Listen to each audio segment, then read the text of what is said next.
This new turbo, smaller and spools up quicker and should make more horsepower.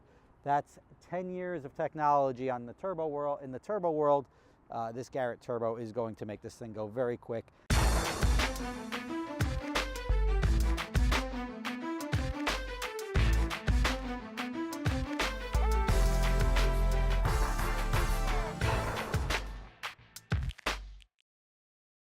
Coming to you from Times Square, New York, and tomorrow morning at 7 a.m. I am going to get a Keeps hair restoration procedure. It's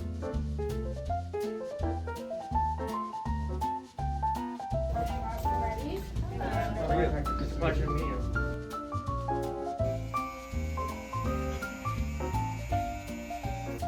How you doing? You okay? I'm good, yes. You Just good? watching Top Gun.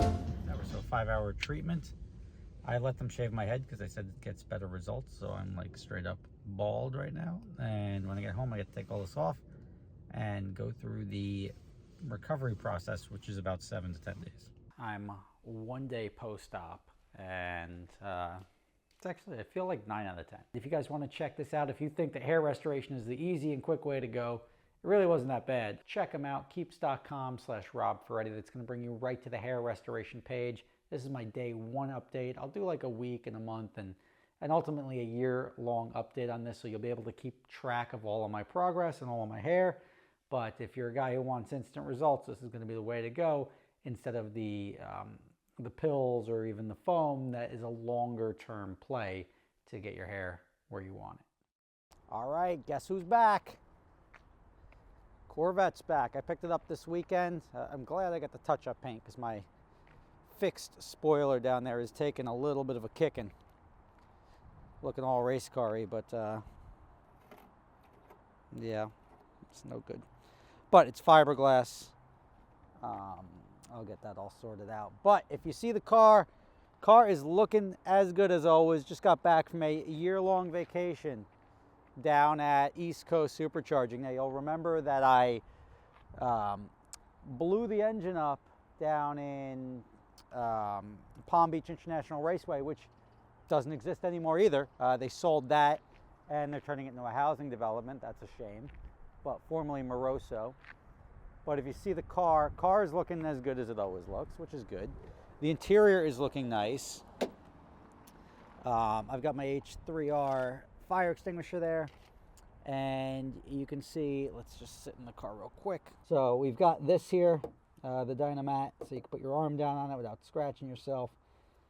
All the holes have been plugged up. There were some like firewall holes that were leaking.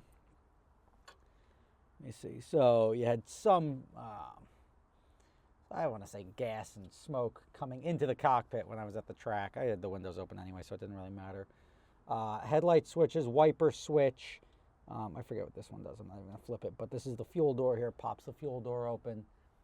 Up here we've got all, and I generally don't turn the battery off. I may do that. These are my starter, ignition, fan, fuel, trans brake, or this trans brake is actually the trans cooler in the back. And then the, ignore that crude thing, that turns the 2-step on and off. The int cool is for my cool suit in the back, and then the line lock, obviously, so I don't waste my front brakes when I'm warming up the tires. Blinkers on, off. These are purely like a mechanical blinker, so I'm in charge of that. I would start I can start the car. I'll start it in a second, but I'll just show you the car before I start it because it'll be a little bit quieter. But everything is nice and clean, much better than it used to be in here. The under the hood is the big thing. Now, I blew the engine essentially because I starved it of oil, and that is just a problem when you have high G loads on a car without a dry sump. And I haven't had a dry sump forever because there was never really anywhere to put it, but it was required. So now there is a dry sump. You know what, I'll start it up anyway just so you see. Foot on clutch, turn ignition on, fuel on, start button, fan on, neutral, And we've been driving this around, right? This car, no check engine lights. No check engine light. Car, the oil pressure's terrific now. I'll let the coolant temperature get up. But I'll do a quick show on the engine and what we did in there. One of the biggest changes you're gonna see before I get there is that now I don't have my side exhaust. So, may have to end up with some speed tape or something. I have a strut now for this. Now the hood stays up on its own. The exhaust is now under the car.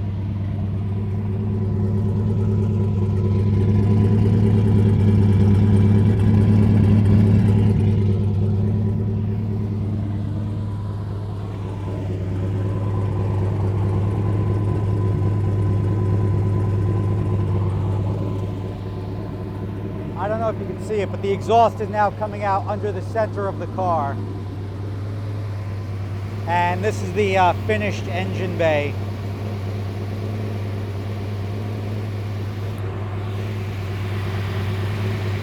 Not the prettiest, but with the coil pack relocation is all set. You got the oil cooler over there. This is the biggest issue that we did. This is our dry sump setup.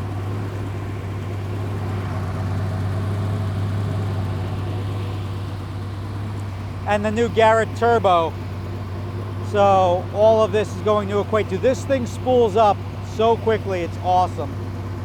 I've got to bring it over, get it retuned because of the different turbo, and we'll get this thing going. Tons of cracks on the manifold. I either got to get a new manifold from Hinson or I got to make another one.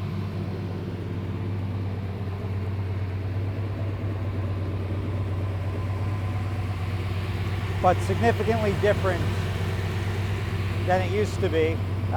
New motor. It's got, I want to say about 250 miles on it. It's got to go back. I'm just going to drive it for like a week or so, get some more miles on it. Now let me turn this off.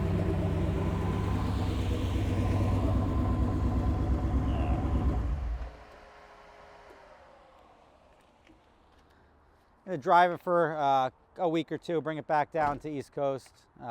We'll get it on the dyno, we'll retune it. We've got to put an oil cooler on it just before it hits the track, and I got a fuel gauge for it. So since Corvettes have saddle tanks, which means essentially there's like one tank over here, one tank on the other side, we're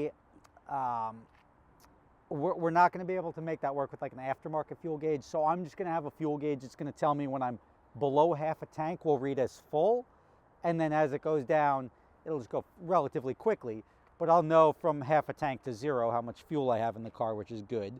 So as long as my thing is pegged at full, that means I'll be pegged at full for a while, and then it'll drop very quickly like a Viper. The other thing I noticed as I've been breaking it in, I've got a wheel balance issue, so I'm going to take all the wheels off, get them sorted out, get them just rebalanced, because I don't think any of them are bent, but I'll just get them balanced because it's in 5th gear above, like, I don't know, I don't have a speedometer right now, but at the moment, figure it's like 80 to 100 miles an hour. There's a vibration in the wheels, so I'll get that taken care of. And I know when I can put my foot on the clutch, take it out of gear while I'm moving, and there's still a vibration. That just means it's the tires, not the drive line. But the car is looking good. We'll get a couple more miles on it. I am ready to race Rob Dom or anyone else. Like I'm like in the mood to race, get this thing back on the racetrack, and I don't know, just make sure to have a little fun with it. You know, it's the whole reason you build stuff like this, is to have fun with, and you can't be concerned about blowing it up or breaking it or anything like that. You just got to go enjoy it, and whatever happens, happens. So it's going to be running as good as it's ever going to do. This dry sump tank here should prevent me from ever spinning a bearing again, and that's probably what has caused most of my engines to go, is just oil starvation. So if I can get ahead of that now, and any G-load, it's still got plenty of oil flowing through it, I'm good. There were a couple of custom tiddly bits that went in there. that did make this process slightly longer than it had to be because stuff took a while to get. Let's just blame COVID like everybody else does. But it's good to have this at least in time for spring now. And I'll get to put some miles on it, enjoy it, and take it out. But there's your little Corvette update. 20 years in the making, and this is what it's sitting here. I'm curious as to how I should play this side here.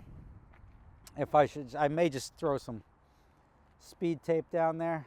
I don't need a glory hole in my car, so I either have to buy another fender and side skirt or just throw some tape over it. Since it's a race car, I'll just probably throw some tape over it.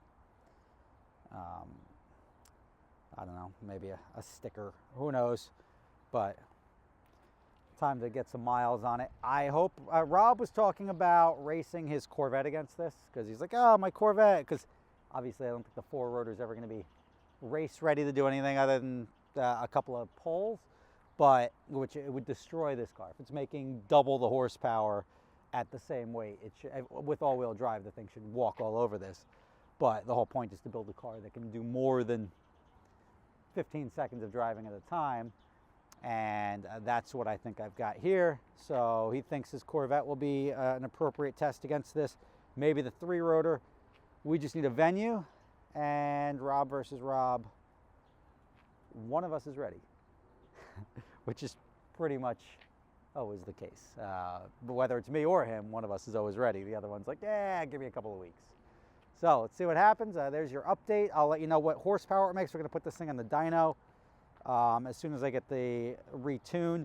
This new turbo smaller and spools up quicker and should make more horsepower. That's 10 years of technology on the turbo world. In the turbo world, this Garrett Turbo is going to make this thing go very quick. I'm shooting for 700 wheel. That's always where I like to be on this thing. I'll probably put a flex fuel sensor in too, just so when we start to get crazy, I can run at about 850, maybe 900 at the wheels when we're doing some track stuff, depending on the type of setup. I'm never going to run it at like 850 or 900 on road course, but if we're doing half mile or something like that, I could bump it up, pop the wing off, and see what this thing is going to do in a straight line. Still has the 315 gears in it, so it's got really long gears and plenty of power to back that up. So as long as it's staying cool and not blowing up and doesn't take $40 a gallon gas, I'm happy to put whatever in it. And the AEM, I'm sure, can accommodate that. So stay tuned. Rob Ferretti, thank you for watching. I will see you next time.